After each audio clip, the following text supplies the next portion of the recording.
café do que outra coisa. É, mas o objetivo... Mas está bem. O objetivo também é estarmos assim descontraídos.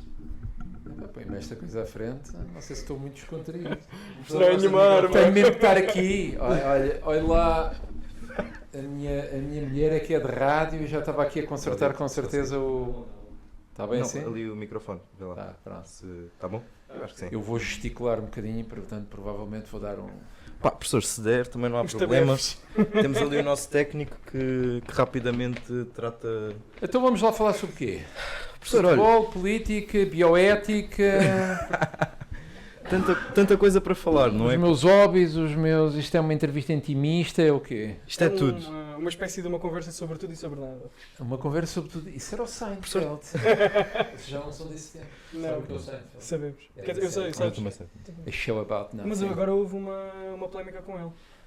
Com o Michael Kramer. Sim, com o Michael Kramer. Com uma piada antissemita. Ah, piada. Eu não vi isso. Eu vi ele a sair de um... Acho que foi daquela celebração do SNL, dos 50 anos. E tá é bem, um jovem sim. a gravar um vídeo. O que é que tens a dizer sobre os judeus, não sei o quê, e ele Free Palestine, e ele I don't care about Palestine, uma coisa assim. Judeu. Pois, portanto. Não abona muito a favor dele. Muito bem, então perguntem lá.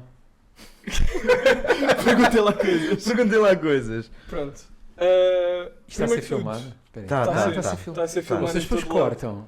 Não, isto é completamente raw, orgânico. É raw? Não, também tem uns cortes. Não, mas às vezes quando o Miguel diz umas bagulhadas... Não, mas digam-me quando é que começa para eu fazer um ar. Já começou. Pronto, ok. Vamos fazer formalmente então. Sejam muito bem-vindos. Mais um episódio, desta vez com um enormíssimo convidado, professor José Miguel Sardica. Muito obrigado por ter aceito o convite. Obrigado eu pelo vosso convite. É um prazer tê-lo aqui, como tem sido até agora com todos os outros convidados. Mas o professor é uma figura que, para muitos, assombrosa. Para nós, uma figura inigualável aqui do Instituto. E é um prazer tê-lo aqui. Muito obrigado pelo vosso convite e é com todo o gosto. Isto é uma atividade extraescolar, digamos assim, não é propriamente o ambiente de uma sala de aula, mas acho que é importante também dar-nos a conhecer aos alunos e é importante criar este ambiente de academia, ao fim e ao cabo, de conversa e de convivência, porque é verdade que o ensino superior são aulas e são avaliações e todos vocês têm essa parte...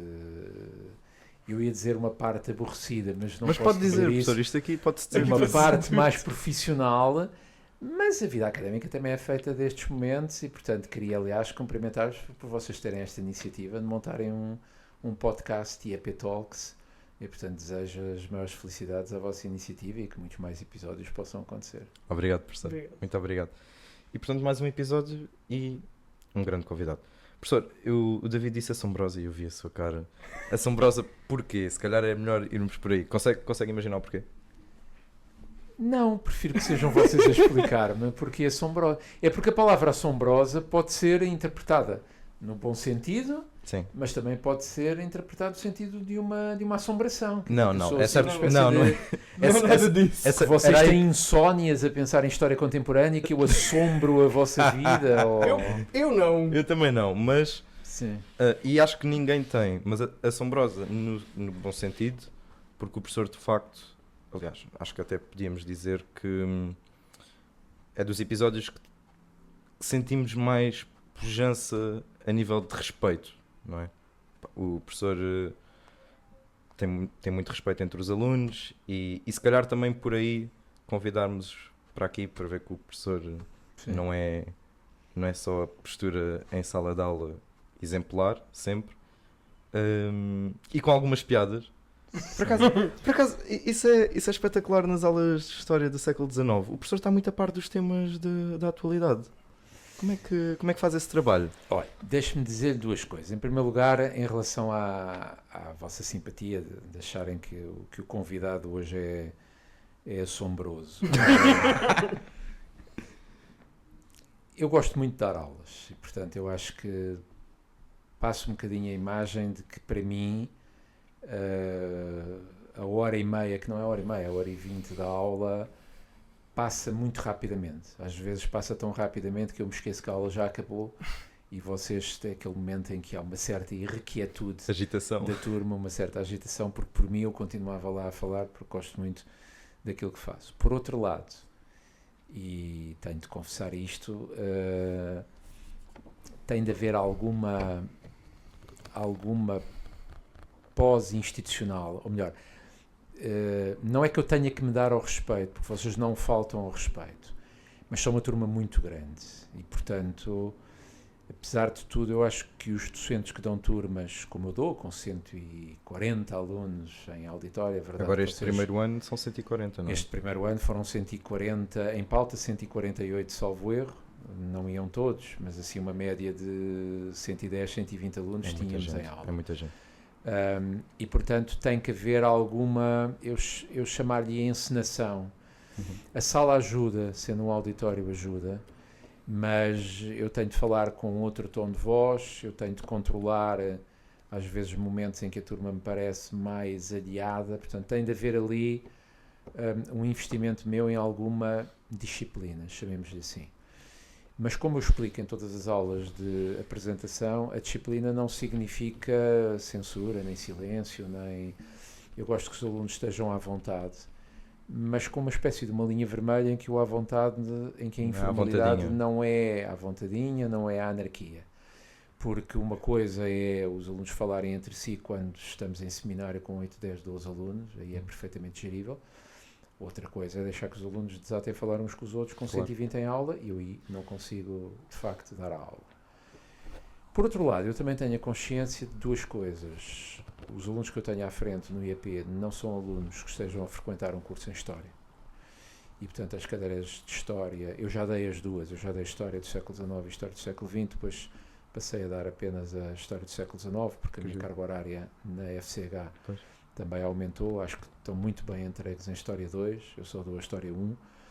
A História 1, sendo século XIX, é uma época mais remota e, portanto, é capaz de dizer menos ou menos imediatamente aos alunos que vêm do ensino secundário, onde dão temas de História mais recente. E o que eu tento sempre fazer, não só para interessar alunos que não são de História na História, mas também para vos explicar que estudar a História do século XIX não é exatamente o mesmo que estudar a Antiguidade, com o devido respeito pela Antiguidade. Eu sei que vocês também a estudam nos grandes autores e nos grandes livros, e imagino que os meus colegas também que dão essas áreas, tentam sempre demonstrar a utilidade de temas de história do passado mais ou menos recente para compreender hoje, porque conforme eu digo na aula introdutória, não acho que a história se repita, mas rima. Rima no sentido em que há conjunturas históricas que aconteceram lá atrás, que são excelentes laboratórios, eu diria, de coisas que correram bem e coisas que correram mal, e que faz todo o sentido nós estabelecermos os pontos possíveis, não é que as coisas se repitam tal como acontecem, mas nós, sobretudo nos últimos anos, e hoje em dia, quer dizer, em 2024, 2025, somos confrontados com questões que pensávamos que a história tinha resolvido, em termos de geopolítica internacional, em termos de regimes políticos, de ideias políticas. Pensávamos ter superado uma série de coisas que podem estar de volta sob outras roupagens, sob outros nomes, sob outros líderes, e portanto a história pode ser um discurso, e um discurso que eu tento sempre narrativizar e portanto humanizar. Às vezes os alunos reagem um bocadinho com o pé atrás ou com o pé e meio atrás em relação aos nomes, às datas, aos locais. Tem de haver algum rigor em história. Porque os nomes, as datas e os locais são aquilo que forma o storytelling.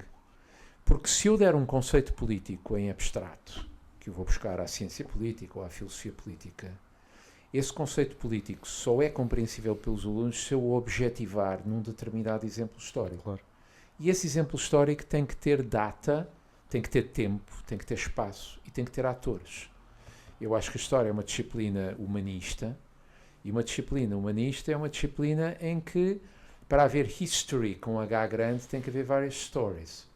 Porque são as stories que nos permitem relacionar com um tempo que não é o nosso, com atores políticos que nós não conhecemos, com conjunturas que também não são imediatamente reprodutíveis nos dias de hoje, mas a história é um extraordinário discurso sobre a humanidade, onde todos nós podemos recolher ensinamentos, lições, uma dada ética, uma dada distinção entre o bem e o mal, uma dada ética que nos pode ou vos pode a vocês, quando forem para a política ou para o que quer que seja que as vossas ambições e sonhos, e que eu acalento e encorajo, possa vir a ter, provavelmente lembrar-se-ão da história, não como uma formação essencial na vossa vida, mas como qualquer coisa que lá ficou, mais não seja como cultura geral. Uhum. O professor falou em storytelling. Nós tínhamos falado um pouco sobre todas as suas aulas foram dadas em auditórios. Sim. E no semestre seguinte, em História 2, tivemos sempre aulas numa sala de aula. E sentimos a falta daquela mística de 100 pessoas com atenção a uma figura Sim. só. Pois não sei as condições em que a História 2 são dadas. Não sei se a turma é mais pequena São turmas ou duas se estão turmas. divididos. Exatamente. Pronto. O facto de se dividirem as turmas, desde logo, de facto, permite uma lecionação, se calhar com uma turma mais pequena, que eu às vezes gostava de fazer. Eu não consigo ter aulas com grupos de alunos a apresentar, com uma dinâmica. É uma cadeira assumidamente mais teórica. Uhum. Porque por razões de horário, como expliquei, eu não consigo subdividir as turmas. É mais difícil para quem está a dar aula, é mais desafiante dar em auditório a 140 alunos. É mais cansativo, desde logo. Sim. A voz ressente-se um bocadinho disso. Embora eu ache piada quando diz que há uma mística em auditório. Não sei se todos os alunos que eu tenho reconheceriam essa mística. Eu também dou aulas a outros cursos com turmas mais pequenas, com turmas com desde 20 e poucos alunos em Erasmus, por exemplo, até mesmo as turmas em História Contemporânea que eu tenho na FCH nunca costumam ter mais do que 40, no máximo 50 alunos no início. Portanto, é dado em sala de aula. Talvez os alunos do Instituto de Estudos Políticos, por serem aprendizes no bom sentido, mas por serem mais sensíveis à oratória política, à retórica política, à maneira como um orador prende ou não o seu público, talvez a aula em auditório tenha esse efeito, não sei. Eu, quando era aluno, tive aulas desde salas muito pequeninas até auditórios maiores. O que é que eu gostava mais? Não vos posso dizer que fosse pelo espaço, eu acho que era por quem dá a aula. Porque talvez vocês também já tenham tido a experiência de ter uma aula em auditório, também com uma turma de 90 ou de 100, e não sentirem tanto essa mística. Não quer dizer que o meu colega ou a minha colega não se esforcem tanto como eu, pode ter que ver com as características... Às vezes até com a matéria relacionada. Às vezes até com o dia. Ou Porque isso. eu tenho de confessar... Não, e eu confesso-vos, eu levo as aulas sempre bem feitas, tento que as coisas vão muito ordenadas. Muito obrigado. Com os slides, porque eu acho que a narrativa visual ajuda. Exatamente. Quando nós estamos a comentar um mapa, os alunos devem ver o mapa. Quando estamos a falar de um ator político importante, devemos ter uma imagem desse ator. As caras. Acho que vou pontuando as aulas com algumas citações-chave, ou de documentos, ou de recomendações autores, ou de gráficas também. Acho que o meu discurso não se esgota naquilo que eu digo. Acho que aquilo que eu digo às vezes acompanha a narrativa visual, às vezes a narrativa visual sublinha aspectos da minha aula. Mas tenho de vos confessar que cada aula é uma aula. Eu já dou História Contemporânea 1 há muitos anos. O século XIX é o século XIX. Não há muitas maneiras de dar o século XIX. Portanto, há coisas que se mantêm de ano para ano, vão mudando as imagens, vão mudando as citações, vai mudando às vezes a abordagem, uma ou outra ênfase, que me é ditada pela atualidade. Por exemplo, eu não daria se calhar tanto peso às questões relativas à Rússia no século XIX e ao peso que a Rússia tem se não fosse a Rússia atual. Acho que há mecanismos da ordem internacional, Viena, por exemplo, em 1815, a que vale a pena hoje dar peso, porque nós estamos num momento em que o mapa da Europa pode estar em reconstrução. E, portanto, eu às vezes acabo uma aula e penso, esperava mais de mim próprio, ou seja, talvez não tenha passado, a mensagem de forma tão eficaz quanto aquilo que a minha narrativa, as minhas notas, eu levo notas, não leio na aula, mas levo as minhas notas, e que os meus slides talvez dessem. E em última análise há uma coisa que é, nós somos todos humanos. Claro. E, portanto, vocês são sensíveis ao maior interesse, à maior curiosidade, à maior a estarem mais cansados, a estarem mais concentrados, a terem uma aula antes de terem um teste, a terem uma aula no dia a seguir a terem um teste, por exemplo, embora vocês tenham pausa para o teste. E eu também sou sensível a estar mais concentrado, mais cansado, menos cansado. Tento que isso não passe para os alunos, porque acho que nós devemos ser o mais profissionais possível. E a minha mulher, que é de rádio, por isso é que eu há bocadinho estava a reparar aqui no vosso aparato técnico, a minha mulher, que fez rádio durante muitos anos, costumava dizer que quando a luz vermelha se acende, que é aquela placa que dizer on air, está no ar, o ator entra em cena. Game o time. ator, no bom sentido, pode ser o locutor, Sim. que pode estar naquele dia absolutamente miserável, mas tem um programa a fazer e o ouvinte não tem culpa disso. E a pessoa que vos está a dar aulas também pode estar mais impaciente, mais cansada, até porque a idade já pesa, como vocês imaginam, mas apesar de tudo tem que se esforçar. E muitas vezes devo dizer-vos que as aulas, e já me aconteceu, enfim, por circunstâncias das nossas vidas, a pessoa está mais cansada ou está mais obcecada com um assunto qualquer que tem que resolver, e aquela hora e meia é uma pausa. É uma pausa do mundo real. No stress ou na maior desconcentração em que a pessoa está, no maior cansaço, porque é a sua hora e meia. Ou seja, não é que os alunos sejam meus, não é nesse sentido, mas é o momento em que eu vou desempenhar uma função de que gosto, que me diz respeito a mim, e em que eu posso, naquela hora e 20, hora e 15, passar alguma coisa aos alunos. E se isso acontecer, eu já fico satisfeito e foi a minha pausa daquilo que é um problema qualquer, ou um cansaço qualquer, claro, ou uma menor concentração que a pessoa tem. O professor ainda se sente nervoso a ir para as aulas? Vamos lá ver, eu comecei a dar aulas em 1994.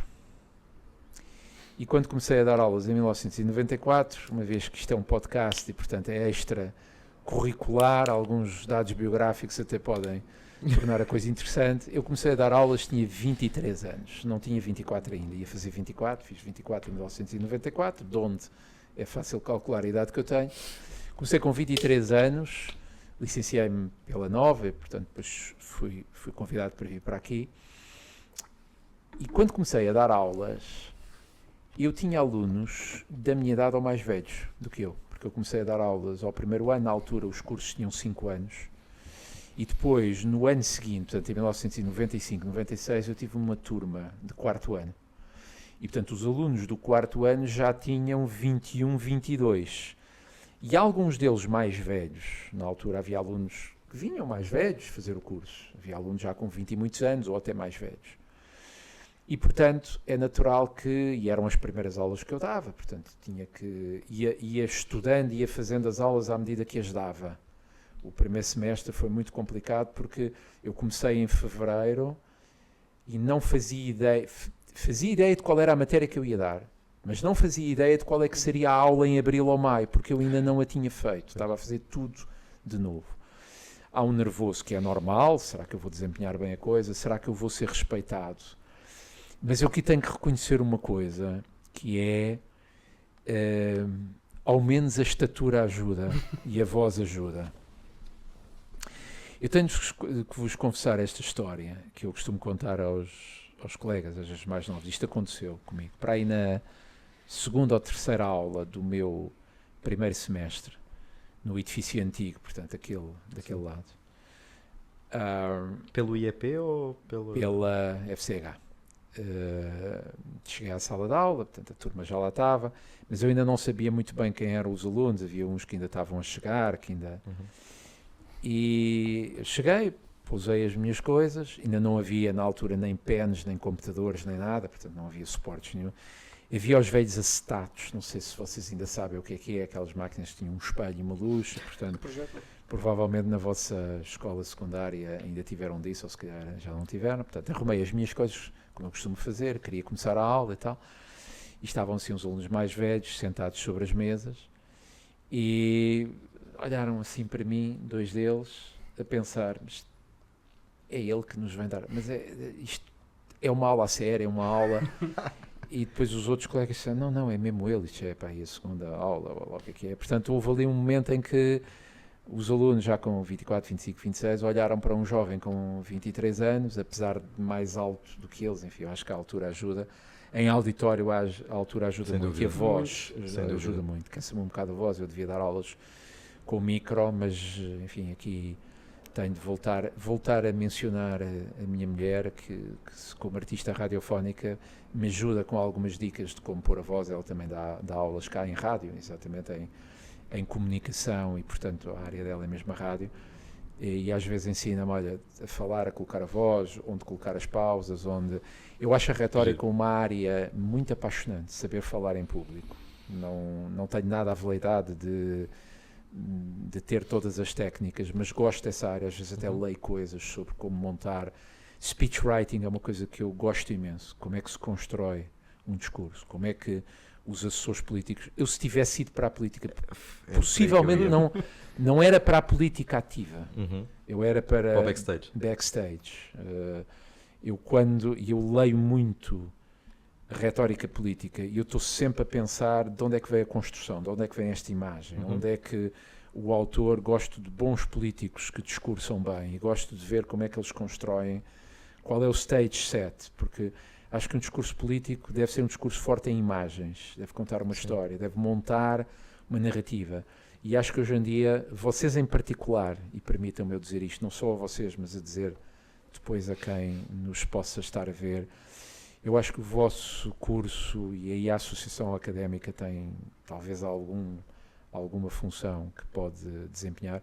Eu acho que vocês deveriam ter ateliês de comunicação em público, comunicação oral, comunicação escrita, fazer um discurso, fazer um report, como falar em público, que gestos evitar, como é que se põe a voz, como é que se utilizam slides, como é que se olha para o público, porque de tudo isso se faz uma boa mensagem hoje.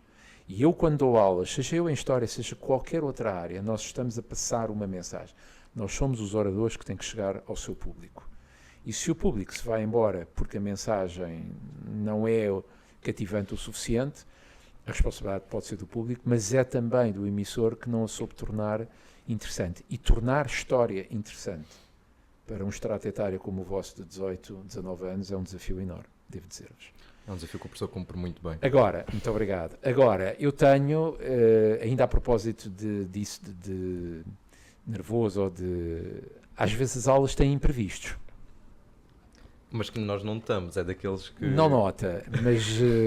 Quer contar uma história? Quero contar uma história. Vou contar uma história que me aconteceu comigo, que eu fiquei durante 10 segundos sem saber muito bem como é que haveria de reagir, porque ou eu fingia que não tinha acontecido ou tinha que me zangar. Mas mudo ou ainda a falar? A história é a seguinte. Numa aula introdutória, eu estava a explicar, portanto, os tópicos que íamos ver e tal coisa, e depois chegamos para a parte que vocês gostam menos, que é a parte da bibliografia, o que ler. E como sabem, eu apresento sempre uma lista bastante extensa, mas depois vou orientando, devem ler isto, devem ler aquilo, tem um slide, tem... E eu estava a comentar, esta obra fala sobre isto, esta obra fala sobre aquilo, e sabem aquele momento em que a turma está toda mais ou menos a comentar, e toda a turma se cala, mas há alguém que se cala 4 ou 5 segundos mais tarde do que todos os outros. E de repente, aquilo que eu ouço é uma voz lá do fundo dizer: o gajo droga-se. O gajo era eu. Citado. Imagine! O gajo droga-se no sentido de, se ele acha que nós vamos ler isto tudo, deve estar. E eu pensei, bom, eu tenho 5 ou 10 segundos para reagir, porque toda a gente ficou entre o riso e o olharem para trás e pensar, isto vai acontecer alguma coisa muito má. Claro. E a única coisa que me saiu, e nós temos que reagir no momento, Sim. foi: eu vou fingir que não ouvi aquilo que ouvi, mas sem olhar para a turma, para não ter que olhar para a pessoa em questão. E, portanto, dir-se, foi uma boa gestão de um imprevisto, foi a gestão possível na altura. Mas eu tenho muito isto, desde alunos que eu vejo que não se estão a comportar de acordo com os padrões de uma aula académica que também existe, desde a praga dos telemóveis e de estarem no computador a olhar para outra coisa qualquer, desde eu perceber que há ali uma desatenção, que é uma desatenção contínua, quer dizer, de alguém que está claramente numa atitude de ser quase ostensiva, rebelde. Eu tento sempre levar as coisas mais a bem do que a mal. Nunca me zanguei com os alunos, já me aconteceu convidar um ou outro aluno a sair, isso já me aconteceu. Por acaso no IEP não me recordo, ou já não me lembro se foi no IEP, porque eu tenho turmas de muitos cursos, mas já me aconteceu, de facto, chamei a atenção uma vez, chamei a atenção a segunda, a terceira vez tive que dizer, olha, eu acho que é melhor sair, é melhor para si, é melhor para mim, é melhor para quem quer aprender. Claro.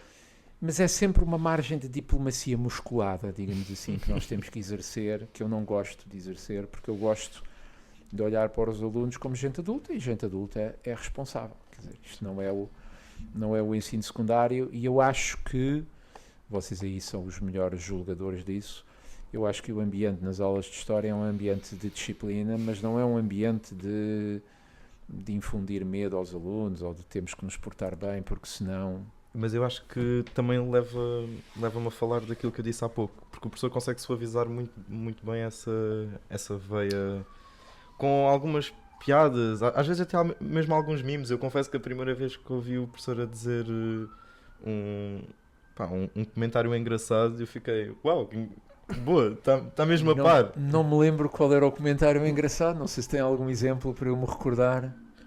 Às vezes mais que nem seja... vão postar um story. Sim, a linguagem. Shared language, sim. Sabe que é uma gestão difícil, porque se eu não conhecer bem a turma e se eu descer a linguagem e a atitude ao nível dos alunos, não é que vocês estejam no nível inferior, não, mas percebam. Se eu me misturar com vocês como se fosse apenas uma espécie de amigo mais velho, isto pode correr muito mal. Medo que se estiquem. Mas se eu também criar sempre uma distância intransponível, vocês acabam por não ver no docente alguém a quem podem confidenciar dúvidas e retraem-se. Eu acho que aqui a gestão tem muito que ver com nós sentirmos a turma. Eu já dou aulas há muitos anos e, portanto, eu costumo dizer que entre a primeira e a segunda aula, primeira semana, segunda semana máximo, eu já conheço a turma. Conheço neste sentido. Sim.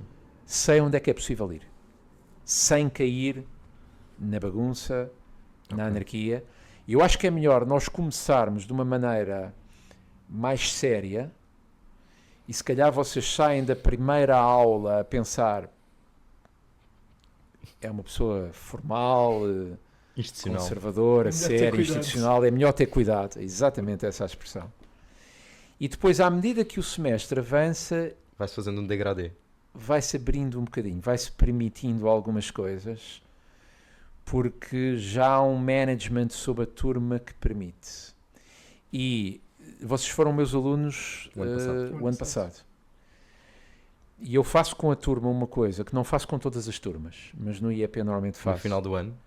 Que é no final do ano deixar-vos uma mensagem, na última aula, que é uma mensagem que é extra matéria. Ou seja, estamos aqui desde setembro e agora, não falando como o professor que vos vai avaliar, desejar felicidades, desejar boas férias, acabamos sempre em dezembro, bom Natal, vamos para o ano, vão para o fim de ano, celebrem isso tudo, mas uma mensagem que é simplesmente de alguém mais velho para os jovens, para um público mais jovem, porque a universidade a universidade e o ensino são sucessões de gerações. Da mesma maneira que eu já estive no vosso lugar e sabia-me bem ter uma geração mais velha a dizer vão por aqui, não vão por aqui, sabia-me bem ter uma geração mais velha a dizer vocês jovens têm um mundo à vossa frente. Eu acho que isto é encorajador. Também é meu papel, digamos assim, sair um bocadinho fora daquilo que é a estrita matéria de história, que nós já acabamos naquele momento, são os meus últimos 5 minutos. E é Washington chamava-lhe o farewell address, não é? O último discurso, o último... E eu acho que, cenicamente, a coisa funciona bem. porque tem tido bons ecos, Queres que é uma explicar atitude... a mensagem? Eu lembro-me bem, pelo menos, da nossa. Sim. O que eu me lembro, a palavra-chave foi brio. Vocês são elite, brio Vocês são elite, brio, e sejam citar Fernando Pessoa. Sejam sempre responsáveis. Este ano escolhi Fernando Pessoa, noutros anos tenho escolhido outra mensagem, para ser grande, ser inteiro. Eu sei, acho que citou o meu poema favorito. Citei o Fernando poema, Pessoa. mas noutros já utilizei Charles Dickens, já utilizei outros autores. Eu vou pensando nisso durante o semestre e vou pensando o que é que eu quero dizer a estes jovens de 18 anos ou de 19 anos ou às vezes de 17 anos. Eu já tive alunos a entrarem com 17 e só fazerem anos mesmo em final de dezembro.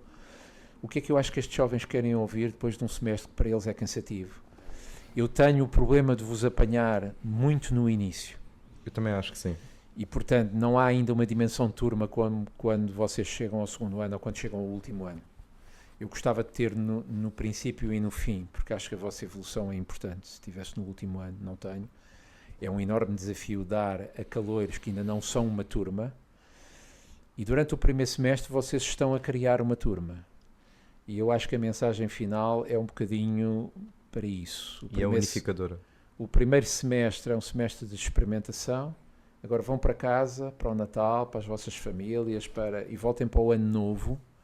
Começamos com testes em janeiro, mas voltem para o ano novo verdadeiramente como estudantes da universidade. O tempo experimental acabou. A partir de agora, no princípio do vosso segundo semestre, é a doer e é a sério. Mas quer dizer, desde a mensagem que faço até... às vezes os alunos, e também não...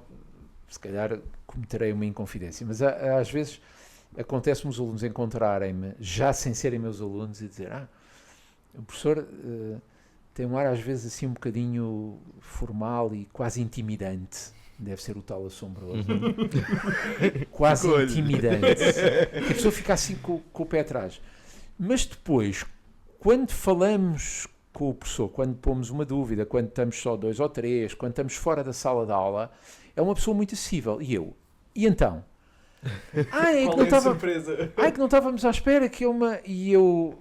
Bom, quer dizer, eu acho que as pessoas quando falam com os alunos a 2 ou 3, há uma informalidade que já é possível. E uma das coisas da mensagem que eu digo, e alegra-me muito estar aqui neste podcast com alunos que já não são meus alunos, e por isso agradeço-vos duplamente o convite, que é não perder a ligação aos alunos. Ou seja, não deixar de ser um professor vosso, para vocês poderem olhar para o curso e dizer, tudo bem, já não temos aulas com esta pessoa, mas ele não deixa de ser um professor do Instituto, um professor que está aqui para aquilo que for preciso.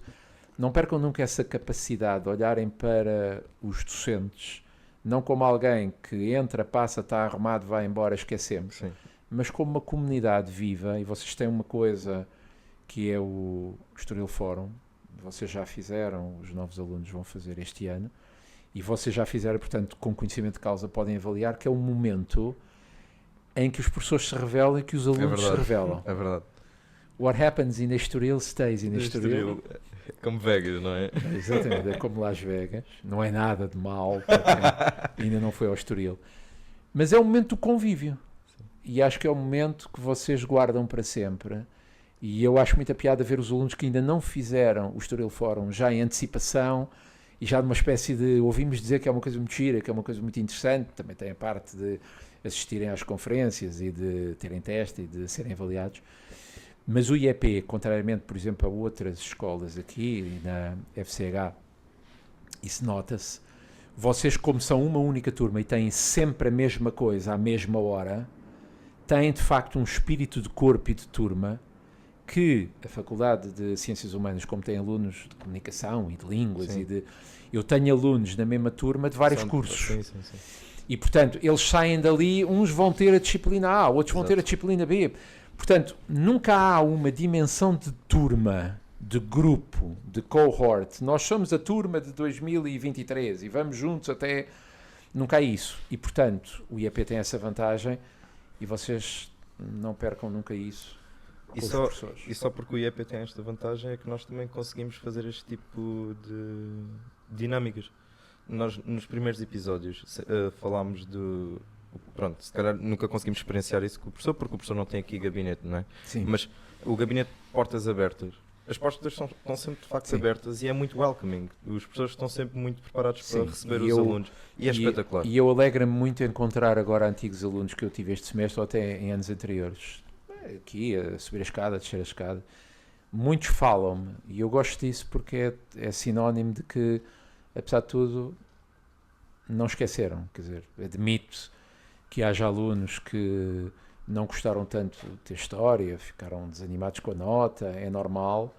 Nós não podemos nunca ter a ambição dos maus políticos, que é agradar a todos. Claro.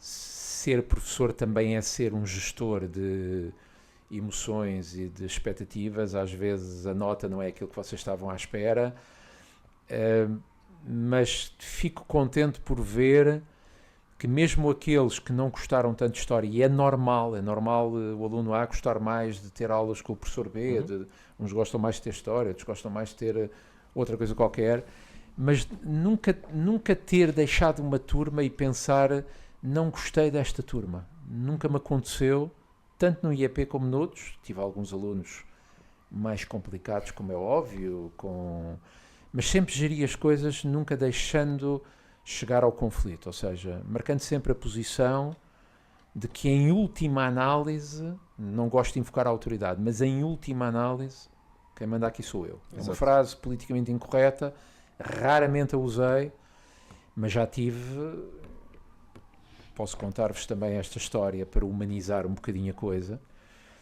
Já me aconteceu dar uma nota muito baixa a um aluno. E esse aluno veio ter comigo e veio pedir explicações. Mas a maneira como pediu explicações foi muito challenging. Foi, eu não estou nada satisfeito com esta nota e eu quero saber porque é que o professor me deu esta nota e quero que me diga onde é que eu errei. Note-se, estamos a falar de um aluno que tinha tido 6 valores ou 5 valores, uma nota de facto muito baixa. Eu disse-lhe, olha, eu posso me sentar ao seu lado e explicar-lhe porque é que lhe dei esta nota. Mas eu prefiro dizer que lhe dei esta nota porque você não estudou. Portanto, o seu problema de base, bottom line, é que não estudou. Claro. Mas eu estudei muito e eu peço desculpa, não é aquilo que eu estou a ver. E, portanto, a conversa acaba aqui. Porquê é que a conversa não acabou aqui? E esta é a parte mais complicada que a história não acabou tem. mesmo? Não acabou, tem outra parte. Esse aluno era de raça negra. Não acredito. E o aluno em questão, depois de nós termos estado 5 ou 10 minutos a falar, a alturas tantas, esgotados todos os argumentos em termos de... Claro. Ele vira-se para mim e diz, não, o professor deu-me esta nota porque eu sou negro. Isto aconteceu. Isso é ridículo. E eu virei-me para ele já um bocadinho impaciente e tive de endurecer um bocadinho a voz. Não é elevar a voz, é endurecer a voz, que é uma coisa diferente. E disse-lhe, olha, a conversa acaba imediatamente aqui, porque eu não lhe admito essa insinuação de que há racismo escondido. E vou repetir, e se quiser escrever a frase, pode escrever. Teve 6, não é porque é negro, é porque não estudou. E virei-lhe as costas. Eu raramente viro as costas a um aluno ou uma aluna, mas naquele momento achei que o virar as costas era a melhor mensagem que eu podia dar. Nem sei como é que eu reagiria. Deu uma nota, deu uma nota que deu porque eu sou negro. Eu pensei, isto não me está a acontecer. É a primeira reação. É um choque, não é? Mas depois, se vocês forem para a política, devem sempre pensar, nunca devem reagir a quente.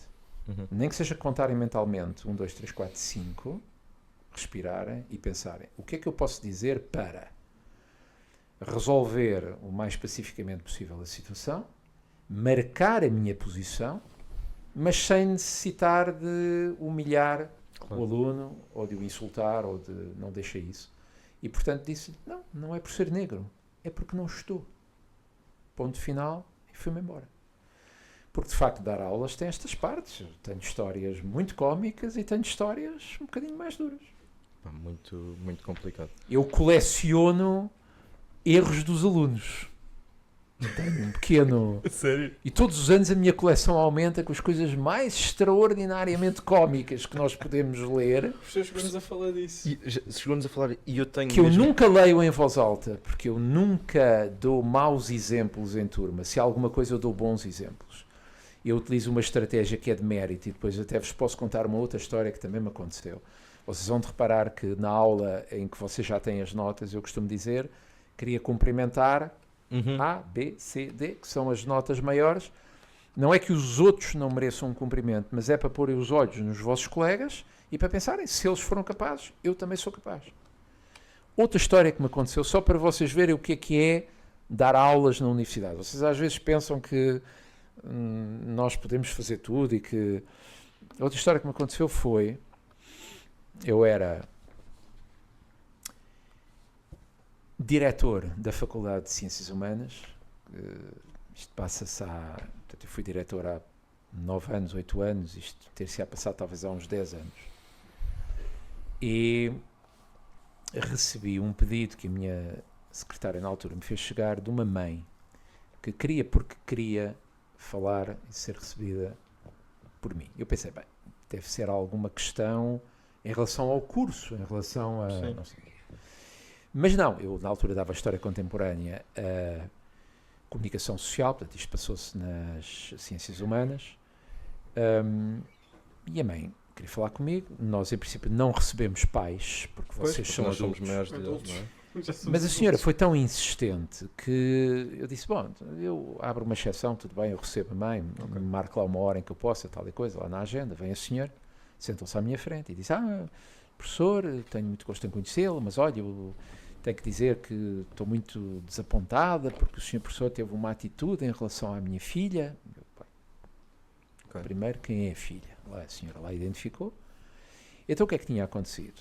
A filha também tinha tido pai 7 valores ou uma coisa assim de género, já não me lembro bem. E eu na altura, por acaso hoje já não faço isso, porque hoje as notas são dadas em pauta, portanto não são dadas em turma. Vocês são muitos para eu estar ali a dar as notas, estar a entregar os testes e estar a... E nós hoje em dia, vocês ainda fazem testes à mão, mas nas ciências humanas já fazem através de um software. Bom, pois é. O que é que eu antes fazia? Eu pedia a 1 ou 2 alunos que tivessem tido notas mais altas para lerem o teste. Olha, você leia lá a sua resposta para que os colegas ouvissem o que era uma resposta de nível 18 ou de nível... Isso é interessante. Pedia aos alunos como um bom exemplo, como um estímulo. Olha, é isto. Aquilo que eu queria é o que este vosso colega ou esta vossa colega conseguiu. E a filha dessa senhora em questão tinha tido 7 valores. Então, reparem qual era a narrativa dela. Chega à casa e diz à mãe, eu hoje senti muito humilhada na aula de História, porque o professor pediu a um colega meu que tinha tido uma nota muito elevada para ler em voz alta. E eu senti-me humilhada porque eu tive 7 valores. E, portanto, parecia que o professor estava a elogiar aquele aluno e estava a chamar à turma inteira. Vocês são todos ignorantes ou coisas piores, que a senhora acabou por reconhecer que a filha tinha dito, que parecia que eu estava a menorizar os alunos. E eu ouvi a senhora até ao fim, com toda a boa educação, e disse, olha, eu peço desculpa, mas eu não estou a compreender muito bem qual é o ponto de vista que a senhora me está a tentar fazer ver. Ele disse, é porque o professor, ao pedir a um aluno com uma nota muito elevada para ler, está a humilhar todos os outros e humilhou muito a minha filha, porque a minha filha teve 7. E eu disse, não, minha senhora, eu faço isso como exemplo, porque eu acho que o mérito deve ser reconhecido. O problema da senhora não era tanto a filha ter tido 7 valores, era eu ter uma política de recompensar e de elogiar o mérito, que é aquilo que eu faço na sala de aula, dizendo, olha, Andreia, Carla, António, Luís, quem quer que seja, quero cumprimentá-lo porque teve 18, ou 19, ou o que quer que seja. Não é para os outros alunos se sentirem humilhados, é para os outros alunos sentirem, eu também quero um dia ser cumprimentado. Claro. Portanto, é para espicaçar. Mas só acontece a história 1, portanto... O orgulho... Nunca mais somos cumprimentados. Não, também são só 2 testes, não é? Agora, reparem os problemas de percepção e os problemas de... Nós vivemos num mundo em que as causas identitárias, a questão do mérito, da sociedade do mérito, de recompensar ou não o mérito, porque isso parece que cria uma desigualdade, Mas a desigualdade já lá está. É a desigualdade entre quem estuda e pode ter 17 ou 18 e quem não estuda e fatalmente comigo só pode ter 5 ou 6 ou 7. Não pode ter mais do que isso. E depois há pessoas que fazem essa revolução. Há 2 caminhos para a revolução, é a igualdade e a desigualdade. Pois isso levar-nos-ia muito longe. Quem adia reformas provoca revoluções, mas há uma desigualdade que é natural. Não vale a pena nós termos ilusão. Isso seria uma sardica. O que é que o professor acha disso? Sabe a história desse prémio? É assim, sei Sabemos pouco. sei o que é que significa, não é? Olha, isso foi inventado para aí há 9 anos, 10 anos, talvez. Ainda subsiste. Ainda subsiste. É o único professor com o nome num prémio Winston. Como sabem, o IEP cultiva muito Sir Winston Churchill. E tem outros Sir Isaiah Berlin, Sir Karl Popper. Tem muito que ver com a marca de gentlemanship inglesa que o Sr. Professor João Carlos Espada, e bem, emprestou ao IEP. É de facto um clube de gentlemanship. Vocês veem isso no ambiente, não? E a turma, eu penso que isso terá sido para aí em 2014, 15. Havia por um lado o Sir. E vocês já colecionavam frases. As frases que os professores dizem e tal, ou as dicas que os professores vos davam. E houve um dia um colega vosso que teve a genial ideia de juntar Sir e dica. Ou seja, qual a melhor frase, ou o melhor buzzword, ou o melhor desabafo que um professor teve em sala de aula, e fazer disso assim uma espécie de frase do ano, e chamaram-lhe Sardica, que por acaso é uma paródia muito engraçada, porque o meu apelido é Sardica, Sardica com A. Uhum. Só há 2 Sardicas em Portugal, que é o meu pai e eu neste momento, e mais um primo alentejano, mas eu não tenho a certeza se ele usa Sardica. O primo alentejano, isto não é menorizar alentejanos, porque eu também sou, o meu pai é alentejano, e portanto eu tenho uma costela alentejana. Sardica vem do leste europeu, tanto quanto eu pude investigar a minha genealogia. Sardica, o concílio de Sardica, é uma das designações para a atual cidade de Sófia. E portanto, na história da minha família, provavelmente tenho imigrantes que foram caminhando pela Europa, do leste europeu, provavelmente para a Península Italiana, depois pelo sul de França. Eu sei que tive um tetravô ou qualquer coisa que era espanhol, portanto, daquela zona da Andaluzia, e depois provavelmente chegaram ao Alentejo. Pelo meu lado paterno alguém atravessou a fronteira e chegaram ao Alentejo, E pensaram, porque o meu avô é de Moura, portanto Baixo Alentejo. O meu pai é de Moura, eu já não sou, mas tenho raízes no Baixo Alentejo, avô de Moura e avó de Mértola, e portanto sei que tenho esse apelido esquisito. Quase toda a gente. Eu chamo José Miguel Sardica, mas 9 em cada 10 vezes eu sou José Manuel e não José Miguel, porque há muito mais José Manés do que José Miguel. E o Sardica facilmente vira Sardinha também. Mas sou Sardica e, portanto, tirando o A e pronto, Sardica, deu isso. E alguém teve a genial ideia de eleger a melhor frase e de me convidar reiteradamente para eu ser apresentador desse prémio, coisa na qual eu tenho o maior orgulho. E às vezes até costuma ganhar, segundo sei. Não. Vocês são elite que já ganhou. Não ganhou a frase. Foi nomeada. Eu já ganhei melhor professora, melhor disciplina, já ganhei os prémios que é possível ganhar. Eu sempre disse aos organizadores, eu não quero ganhar o prémio Sardica porque eu apresento. Pois é constrangedor, não é? E portanto eu não vou apresentar um prémio. Quem é que ganhou este ano? Fui eu mesmo. Não. Portanto, eu tenho um papel do qual eu tenho imenso orgulho, que é apresentar o prémio Sardica, que leva o meu nome. Eu conto isto a amigos meus e eles ficam assim a olhar para mim. Não percebem, outra vez.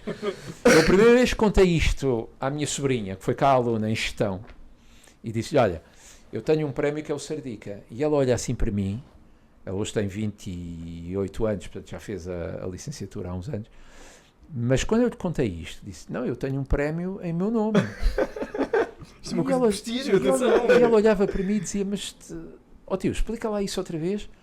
E depois lembro-me dela ter dito, então espera, então tu massacras os miúdos durante um semestre inteiro, 2 vezes à semana, que é o que vocês fazem. Ela na altura era aluna em gestão e portanto tinha aquela ideia que os professores são aqueles chatos que obrigam os alunos a estudar. Portanto, tu chateias a cabeça aos alunos durante 2 dias por semana e eles ainda têm um prémio com o teu nome. Pá, isto deve ser uma turma super simpática, dizia ela, assim, com um misto de admiração e de inveja. E eu disse, não, olha, isto é porque, sabes, eu dou aulas tão boas, eu sou tão genial. Ela olhava para mim e dizia que sim, porque ainda por cima é sobrinha e afilhada, portanto temos uma ligação muito estreita. E ficou, e portanto eu cumpro sempre isso, mandam-me sempre as frases, dizem-me que é o vencedor antecipadamente, para eu poder pensar como é que vou apresentar a frase.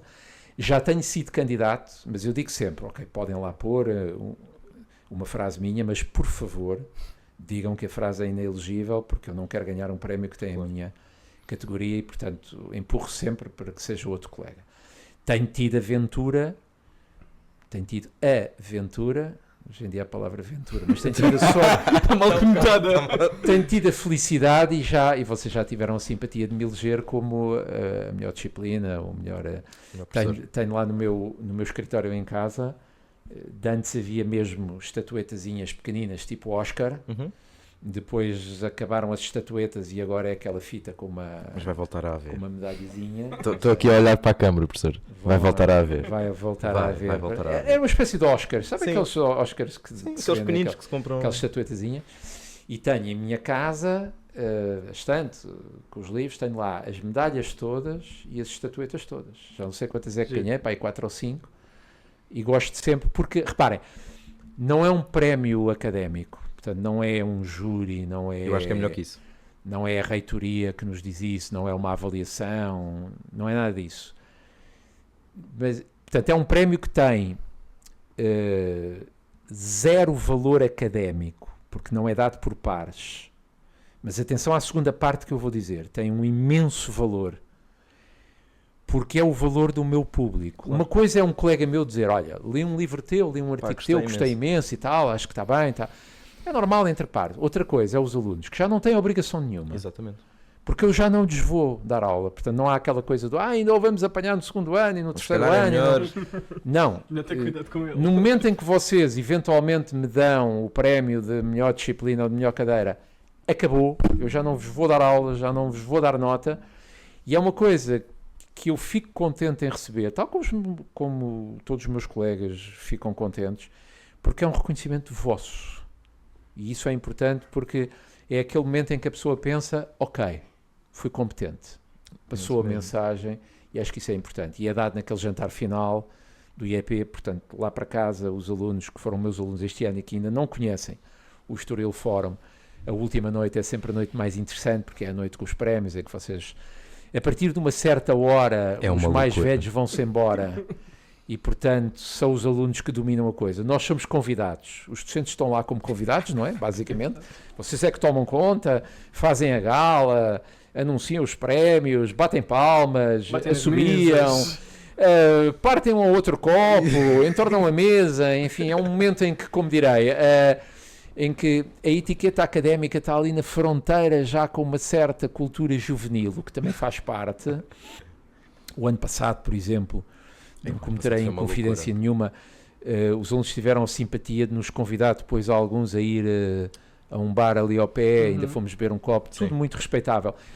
Eu acho que é importante existirem estes momentos, porque estes momentos reforçam o laço entre docentes e alunos e não há problema nenhum em conviver os alunos, desde que nós saibamos como conviver com os alunos sem perder a autoridade e sem perder a formalidade. Portanto, se Deus quiser, lá estarei na gala deste ano para apresentar a melhor frase.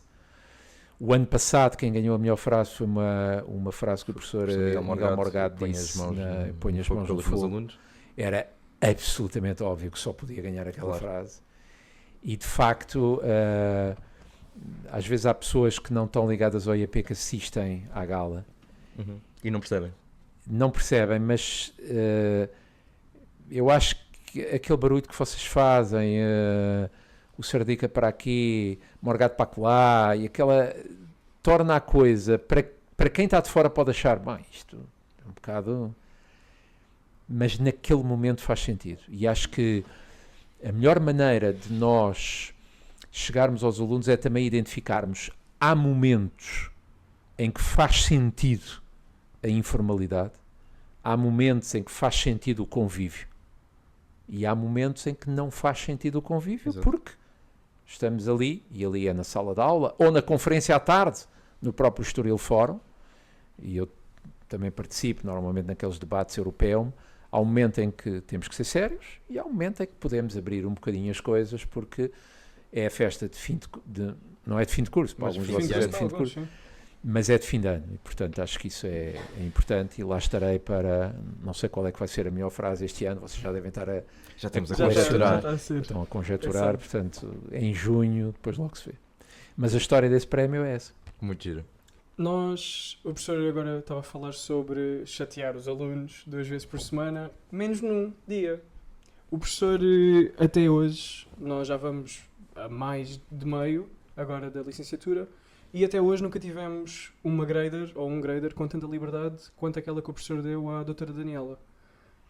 E O que é nós... Deixa-me só perguntar-lhe uma coisa, o que é que entende por liberdade, para eu lhe responder? não é só liberdade, mas também responsabilidade. Porque nós até agora temos tido... eu, pelo menos, não tenho razão de queixa de nenhum grader. Todos muito capazes até agora. Mas, com a doutora Daniela, teve a responsabilidade de dar uma aula sozinha e de... naquela que é a sua especialidade, da doutora. Sim. E... Sobre a parece-nos- Rússia, sim. Exatamente. Parece-nos um voto de confiança muito grande e bom. Uma espécie de... Ainda bem que estou a ter esta confiança em mim, eu posso treinar. Eu não sei se as aspirações são ser professor, eventualmente um dia, Sim.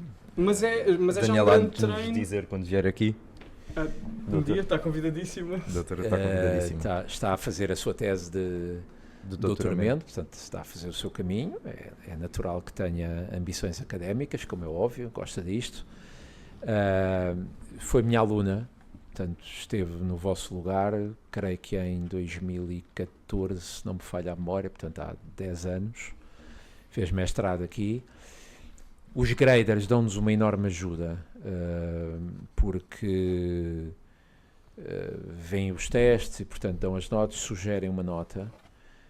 Vocês conhecem as normas, ou seja, têm de assistir às aulas, corrigir os testes, em última análise a responsabilidade é nossa. A Daniela já faz isto comigo há 4 anos, portanto desde 2021. Eu já podia ter tido grader antes, portanto a regra é desde que o docente seja único e tenha turmas com mais de, creio, 60 alunos ou 70 alunos, Ok. não tenho a certeza, é essa a regra. E portanto na lista que existia, a norma em teoria diz que para ser grader da licenciatura tem que ser pelo menos mestre. Teoricamente eu sei que há exceções, ou seja, que há graders que ainda não entregaram tese ou que são mais jovens até. Na altura a lista que estava tinha alguns nomes, eu escolhi a ela, foi minha aluna, como digo, fomos mantendo algum contacto, eu ia conversando com ela sobre a tese de mestrado dela, que ela apresentou em 2021. E que lançou um livro. Diga? E que lançou um livro. Que lançou um livro, convidou-me também para apresentar esse livro, portanto temos uma relação já mais consolidada, digamos assim. Eu tenho inteira confiança nela e acho que convidá-la para dar uma aula é um bocadinho essa nota de responsabilidade, mas é também para a doutora Daniela e para os graders em geral. Eu não sei se noutros casos vocês têm graders que dão uma aula ou outra, ou que dão... Que agora ainda não aconteceu. Tivemos o Francisco a dar uma aula de Pronto. TGL, o Sim. capítulo 14. Porquê que é de Hobbes importante? de Legata. Porque são normalmente alunos que estão a começar a carreira académica, portanto, que já apresentaram tese ou que vão apresentar a tese.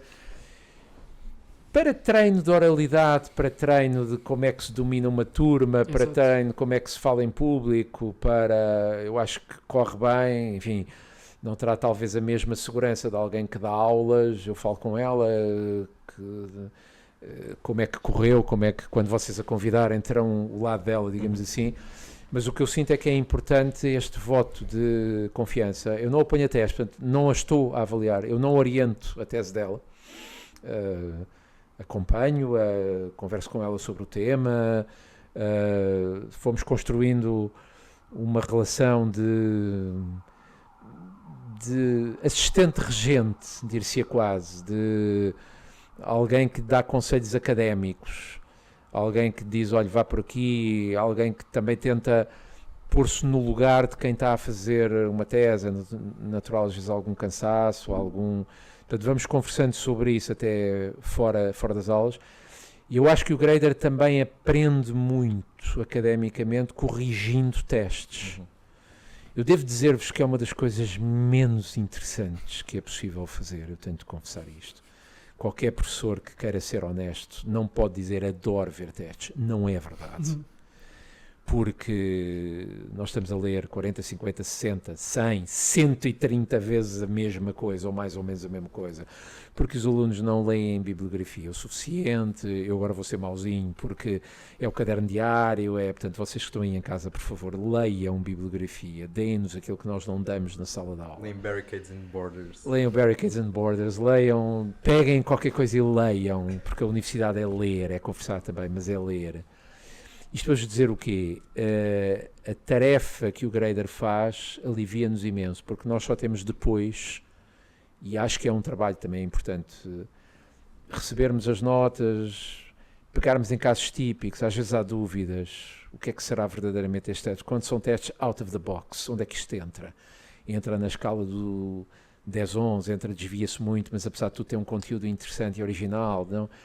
E portanto, há vários métodos para dar notas. Eu, nos testes que vejo, começo por uma primeira leitura geral e depois ordeno-os todos do pior para o melhor. E às vezes só pondo lado a lado tudo o que são 9, ou tudo o que são 10, ou tudo o que são 11, é que a pessoa consegue resolver dúvidas. Mas alegra-me muito que vocês percebam que o grader enriquece.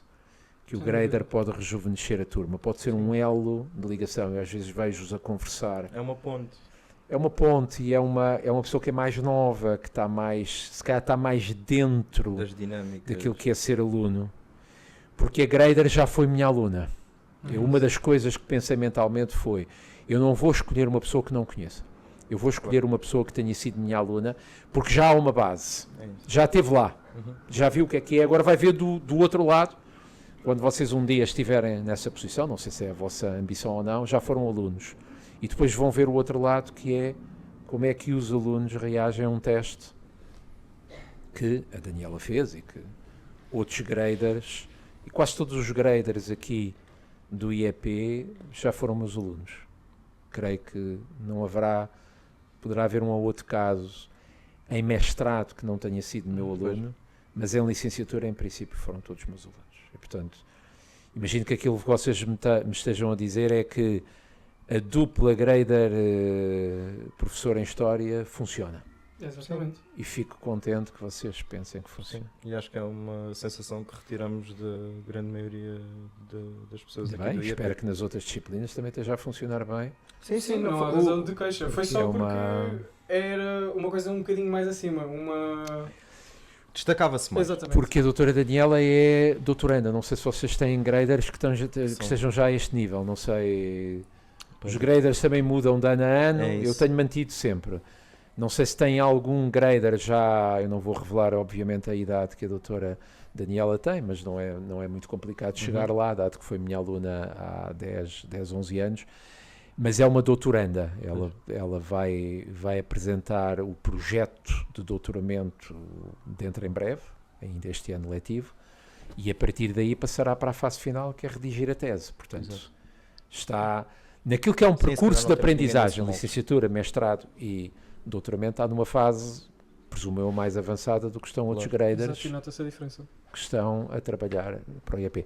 E depois é uma pessoa que, desde há um ano e picos, é convidada também já para ir à SIC Notícias, à CNN, já tem com certeza visto a ser entrevistada sobre as matérias que ela mais domina, que são história contemporânea, sobretudo Rússia, digamos assim, que é um desafio também muito grande.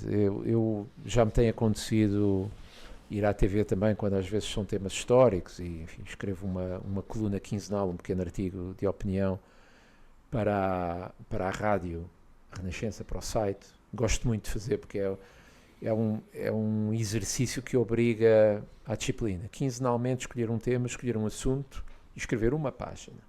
Eu até podia escrever mais, mas eu tomei para mim o compromisso que aquilo que tenho para dizer naquela quinzena se diz numa página.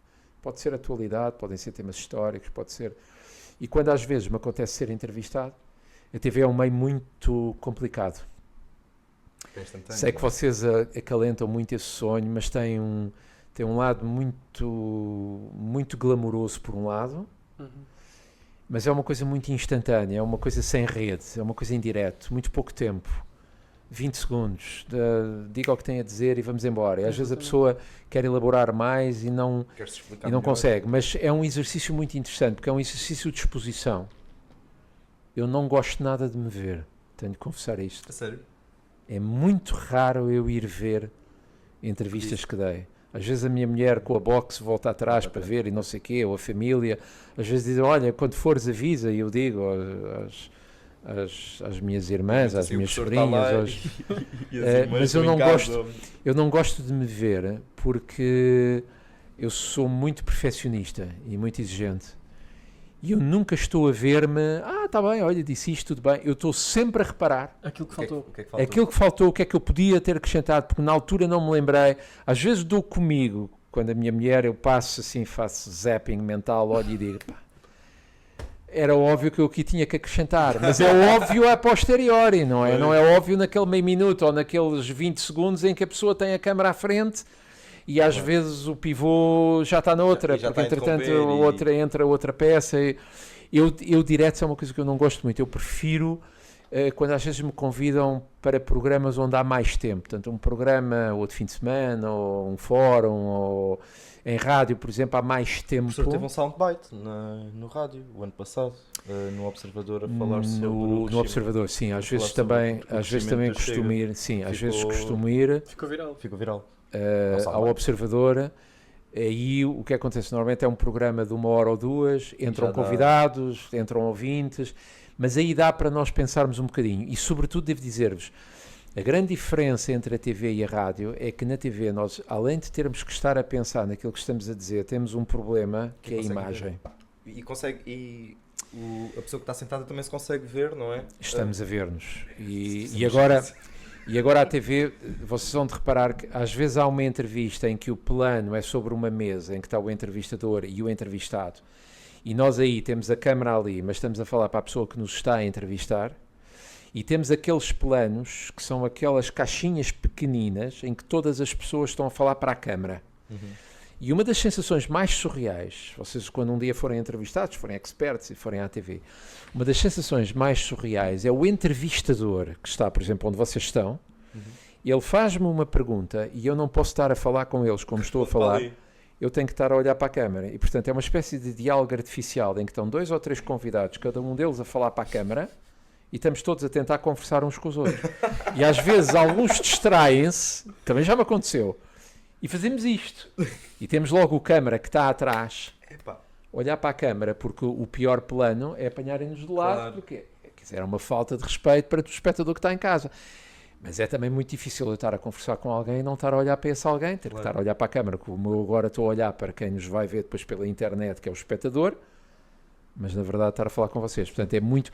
A rádio não tem imagem, portanto, eu não... na TV há truques que nos ensinam, por exemplo, isto é péssimo, isto para a TV é péssimo, o sofá é péssimo porque a pessoa tende a relaxar. E a TV... Mas quando são 5 minutos, não é? Sim, depois a TV maquia-nos e tal, depois o creme, não sei o quê. Gosta? E depois a pessoa... Não, depois não gosto nada. A pessoa tem todos aqueles truques de ver se a camisa está à direita, se o blazer está à direita, se está mais ou menos penteado, se está mais ou menos... Depois há aqueles erros em on, que a pessoa não sabe que está em on e ainda está a arranjar, porque a câmara faz uma espécie de espelho. Em rádio não há isso, a rádio só tem a voz. Aliás, costuma dizer, se vocês conhecem a história Nixon-Kennedy, nas eleições em 1960, o debate nas rádios é ganho pelo Nixon. Mas na TV é ganho pelo Kennedy. Porque o Kennedy tinha uma imagem muito mais fotogénica e, portanto, ele ganha no campeonato da imagem. Mas se vocês quiserem fazer a experiência de ver alguém dar uma entrevista em TV e depois ouvirem essa pessoa em rádio, quase sempre a mensagem em rádio é melhor. Okay. Porque é uma mensagem mais pausada e é uma mensagem que o orador não está preocupado com a imagem. E a imagem é o que ganha hoje em dia, não é? Por isso é que eu vou à televisão quando me convidam e sempre naquilo que eu sei falar. Deixem-me contar-vos também uma história muito cómica que me aconteceu e que é verdade, para aligerar um bocadinho a coisa. Lembram-se daquele dia em que a academia do Sporting foi invadida? Claro. Aquele assalto em Alcochete, foi para aí há 4 anos, 5 anos? Não, Mais. Há mais? É capaz Acho de que ter sido 2018, Sim, 17. se calhar 6, 7 ou 8. Aquele dia em que os hooligans entraram pela academia de Alcochete adentro, lá no Sporting. Insatisfeitos com o JJ e com o... E eu, por acaso, nesse dia, ia à SIC Notícias comentar já não sei o quê. Eu lembro desta história não pelo tema que eu ia comentar, mas por aquilo que aconteceu. Eu estava a chegar à SIC e liga-me a assistente. Bom dia, Sr. Professor, olha, não sei se ainda está em casa, se está a chegar. E eu disse, olha, por acaso estou mesmo a chegar à SIC, estou aqui nós temos que ir sempre uns minutos antes, pode haver algum imprevisto, maquilhagem, aquela coisa, pôr o microfone, enfim, toda aquela prática. Eu disse, olha, não, por acaso estava mesmo a chegar. E diz-me a assistente lá da Sr. Professor, eu peço imensa desculpa, olha, nós agora vamos ter que ir em direto para Alcochete, porque aconteceu isto. Os diretos também têm esse problema, às vezes está pensado, está escalonado uma entrevista com tal, mas há qualquer coisa que se interpõe na atualidade. Mas não seja um terremoto. Nós vamos, por exemplo, ou outra coisa, naquele dia era, de repente, cai sob a redação a notícia, a Academia de Alcochete foi invadida, há cenas, e como sabem, there's no news like bad news, e portanto isto era uma notícia sensacionalista, juntava futebol, violência, hooliganismo. Portanto, era a conjectura perfeita. Já mandaram uma equipa de reportagem e eu disse, olha, pronto, tudo bem, tem que ficar para outra ocasião. E diz-me a senhora assim, a senhora que era uma jovem, professor, desculpe lá, é assim, o professor está cá, também custa-nos um bocado tê-lo feito vir à SIC e agora mandá-lo embora. E diz-me ela, se o professor quiser entrar no painel que vai comentar o Sporting e a Academia de Alcochete, é muito bem-vindo. Juro-vos que isto aconteceu. E o professor foi? Não! Que não foi. Isso era lindo! E eu disse-lhe, olha, eu agradeço-lhe imenso o convite, é muito simpático, mas eu de facto, por acaso até sou sportinguista sentimental, mas não estou nada à vontade para comentar, porque eu achei, quer dizer, eu não vou agora, só porque já estou na SIC. Exatamente, comentar uma... Olha, já que cá está, junte-se. Eu não sei se ela disse aquilo a sério, se foi uma tentativa, sei lá, coitada, ficou um bocado atrapalhada de me dizer, olha, já cá está, mas olha, pode-se ir embora porque... Sim, vamos falar de futebol. Porque vamos de facto para um tema, e eu pensei, quero ver que eu ainda vou comentar Sporting, porque... E notem, isto não é...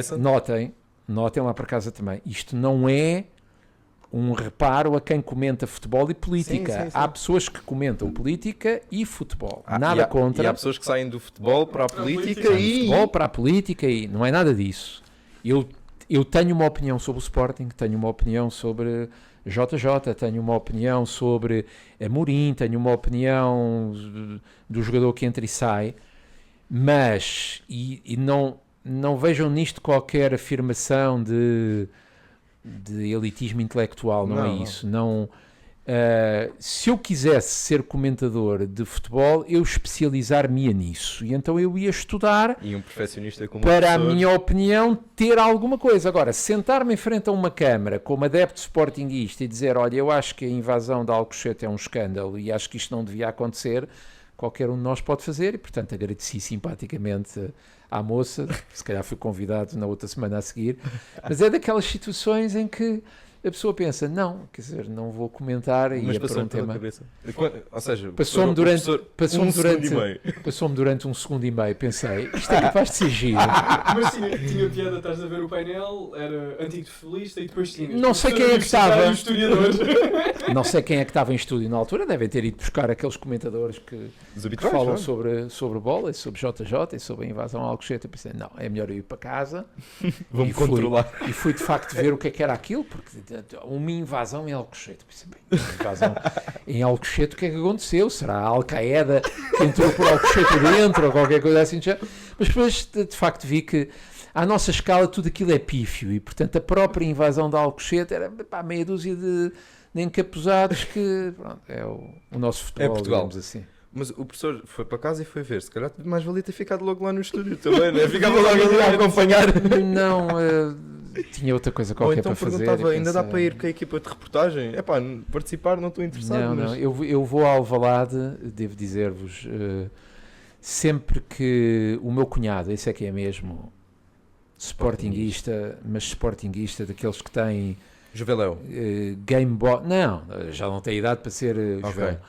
Sportinguista de Game Box, de lugar com o nome dele, não sei se sabem o estádio. Sim, é que já está há uns anos e etc. Tem cartão e tem tudo. E às vezes há jogos em que ele não pode ir. Uhum. E então empresta-me o passe dele e eu vou para o lugar dele. Ele vai sempre com. Professor, posso só revelar que isso não é bem legal. Está bem. Pronto, mas a gente Mas há dezenas de pessoas que fazem. Já me aconteceu ir com a minha sobrinha, a tal minha afilhada, que é sportinguista ferranha. De tal maneira que a primeira vez que ela viu o Sporting ser campeão, que foi em 2021, foi a primeira vez, porque o outro título do Sporting tinha sido, Sportinguistas, lembrem-se disto, tinha sido em 2002, portanto 19 anos de espera. Eu também sou um Sportingista. Pronto, e, a minha sobrinha tinha 5 ou 6 anos quando o Sporting foi campeão, com o Laszlo Boloni. Pois, eu nasci em 2005 e sempre fui do Sporting e não conheci o Sporting campeão até ter... Tinha 4 ou 5 anos e a primeira vez que ela viu o Sporting ser campeão foi em 2021. Pois.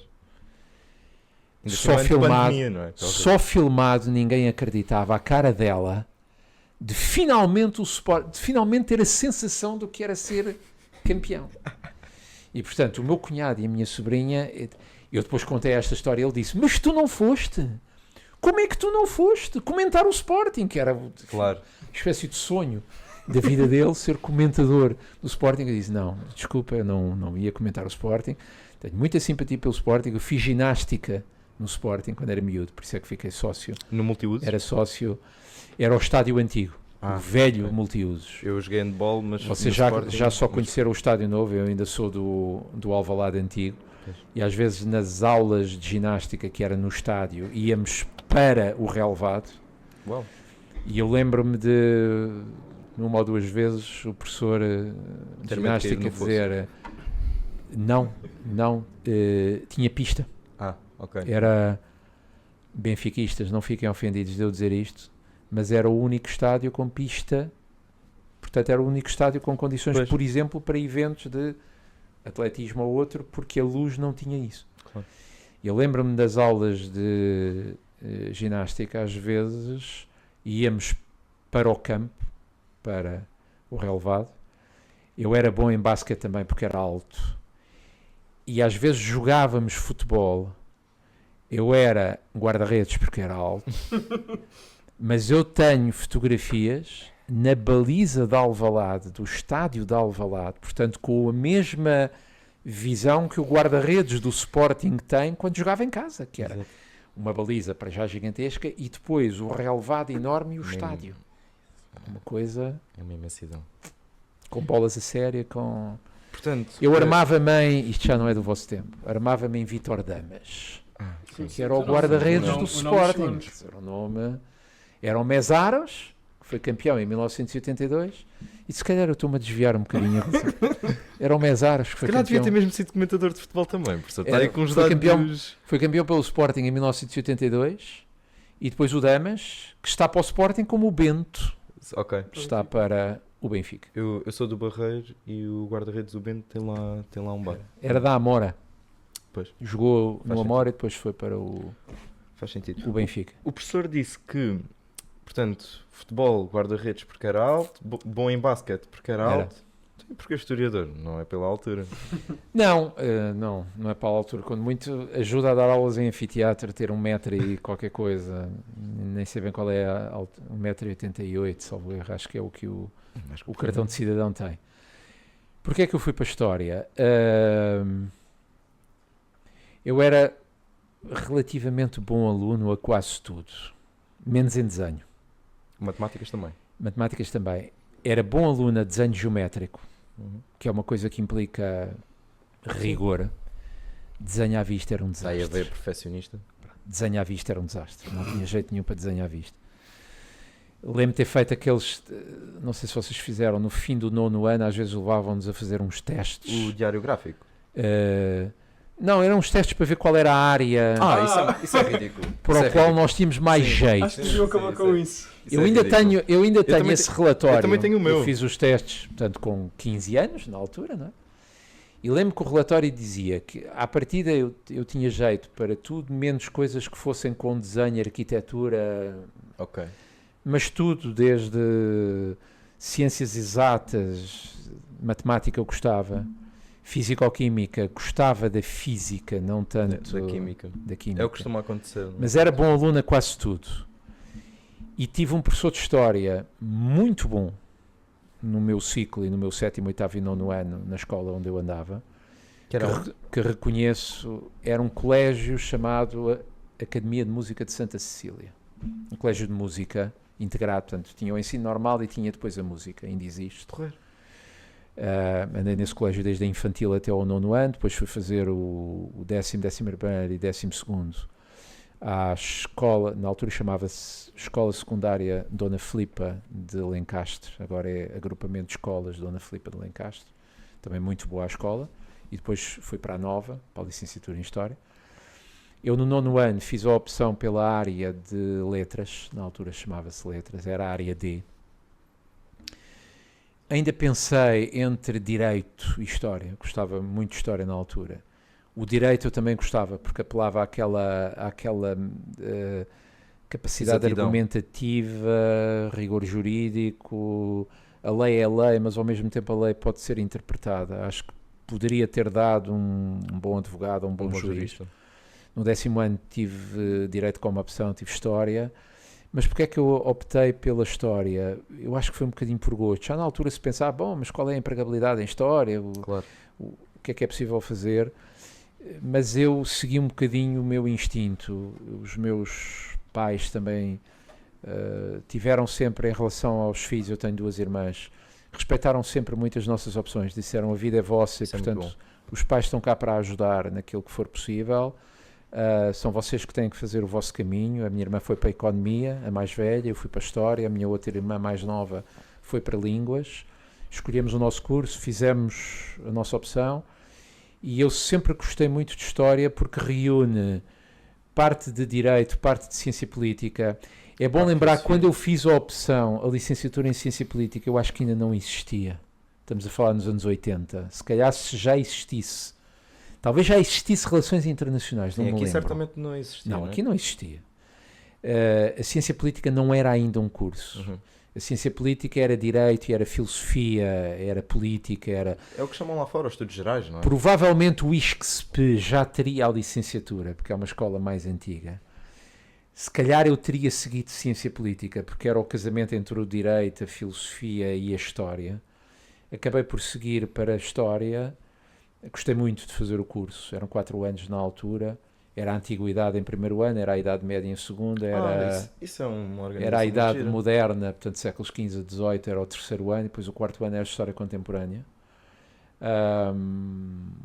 Tive muito bons mestres. Gostei muito de fazer o curso.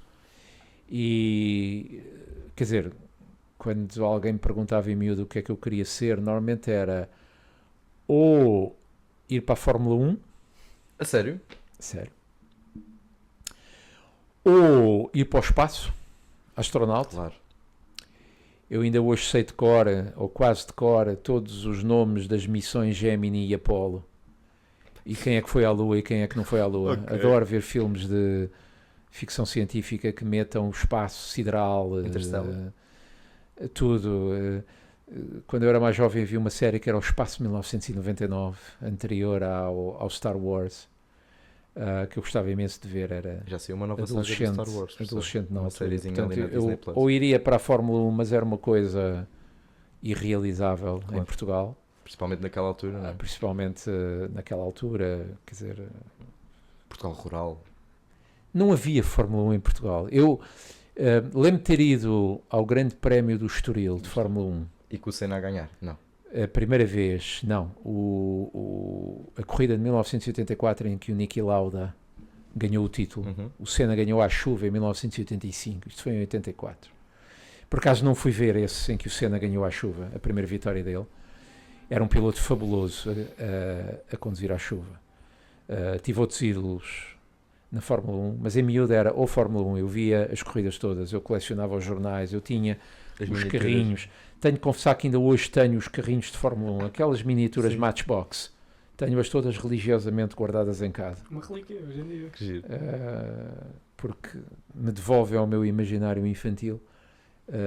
Não tenho um sobrinho rapaz agora com 8 anos, mas ele é mais jogos, é mais É normal. mas enfim, se ele quiser tem lá as coisas.